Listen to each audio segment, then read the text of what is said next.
Eu vou falar para você o seguinte, presta atenção e vê se faz sentido, tá? E aí a gente entra direto na construção da oferta. Olha só, presta atenção. Historicamente,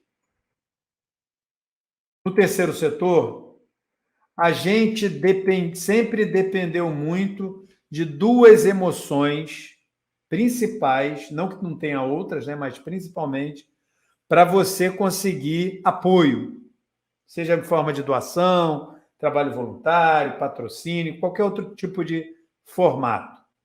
Duas emoções que são muito comuns nesse tipo de situação, tá? Empatia e solidariedade. Empatia e solidariedade. Beleza. Alexandre, estou meio confuso. Não é mais ou menos a mesma coisa? Olha só que interessante. Tá? Não é, para mim, a mesma coisa. Por quê? Porque empatia é quando você se coloca no lugar do próximo. É aquela situação que está muito próxima de você e que, por estar próximo, você consegue mais fácil se colocar no lugar daquela pessoa. Entendeu? Então, é uma emoção que tem um conteúdo aí, tem um componente aí de proximidade. E é mais no 1 a 1, é mais individual. Tá?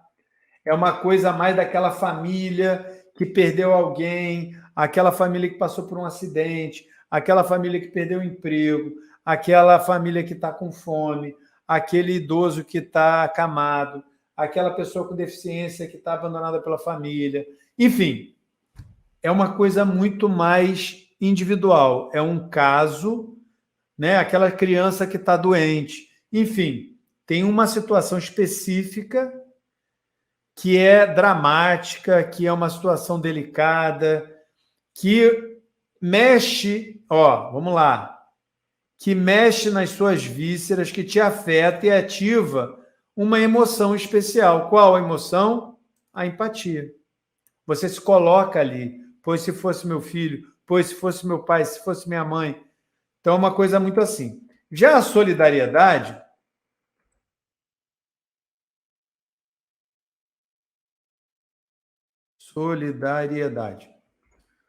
tem que ver se está escrevendo certo. É uma condição social. Eu até estou com a colinha aqui, ó. É uma condição social coletiva e mais difusa. Acabou o oxigênio em Manaus, as chuvas em Recife, o drama de Brumadinho, enfim, né? Tantas outras. Teve agora aqui no estado do Rio, na Ilha Grande, teve já em Petrópolis. Então, é uma condição social mais coletiva, está afetando muitas pessoas, não é uma pessoa, é mais difusa por conta desse contexto, tá? E é uma situação, normalmente, um pouco mais distante.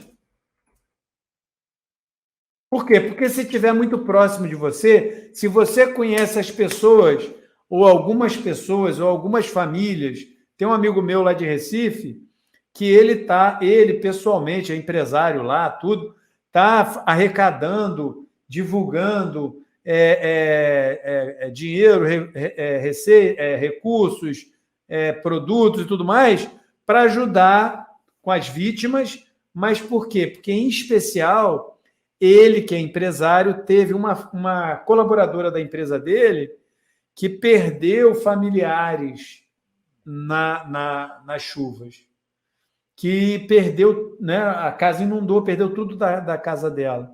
Então, percebe que, no caso dele, tem uma relação mais de empatia. Não que a solidariedade não exista, né? Mas ele está muito mais ligado em ajudar aquela pessoa que ele conhece. Mas, independente de um ou de outro, são duas emoções, são dois contextos históricos do terceiro setor muito fortes. Por quê? Porque isso aqui, gente, é combustível da caridade.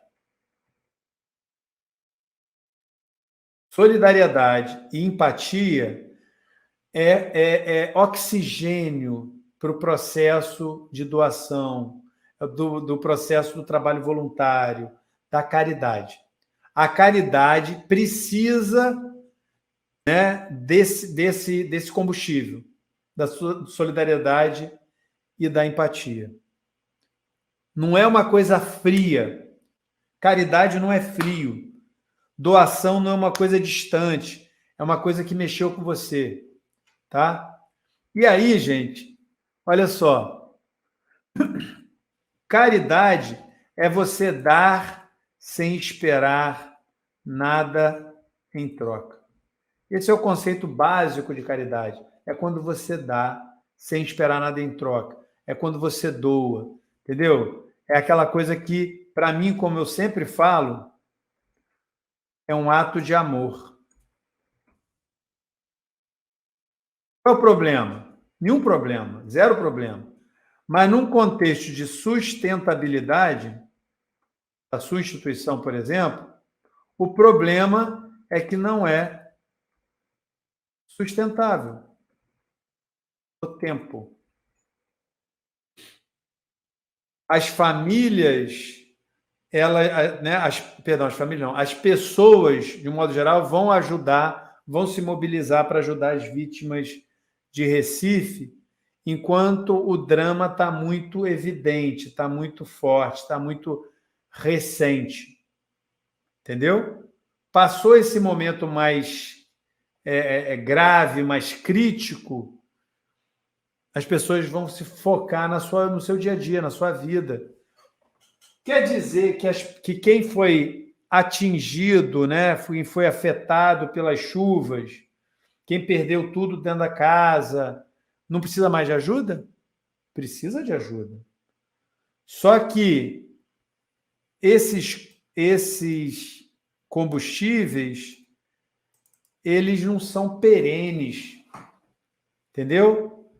É um ato de amor, você doa e racionalmente você, né, é liberado uma série de hormônios, né, onde você tem uma sensação de missão cumprida, de que você fez um gesto caridoso e tudo mais, e bola para frente, você vai cuidar da sua vida. Não é isso? Agora, mais recentemente, surgiram algumas inovações. Por quê? Porque sustentabilidade cada vez é algo mais importante para as instituições, ou melhor, a autossustentabilidade. Você não quer ser só ter uma instituição sustentável financeiramente. Se possível, você quer uma instituição autossustentável, ou seja, que você possa romper com a dependência. Dependência do político, dependência do edital, dependência das doações. E você vai trabalhar para alcançar a independência. Como é que você alcança a independência aqui? Você alcança a independência quando você cria oportunidades para o seu apoiador te apoiar. E essas oportunidades têm milhares de formas, né? Mas a que eu quero trazer para você aqui nessa nossa aula aqui, nesse nosso contexto, é que você quer, nesse momento, estar apoiado no protocolo da generosidade. Por quê? Porque o protocolo, você gera valor para o seu apoiador. Olha só que interessante. Quando você gera valor, seja resolvendo um problema, seja atendendo uma demanda, por exemplo, gente, nesse caso aqui, deixa eu levar isso aqui para cima. Quando você resolve um problema, quando você atende uma demanda, ele passa a ser sustentável. Por quê?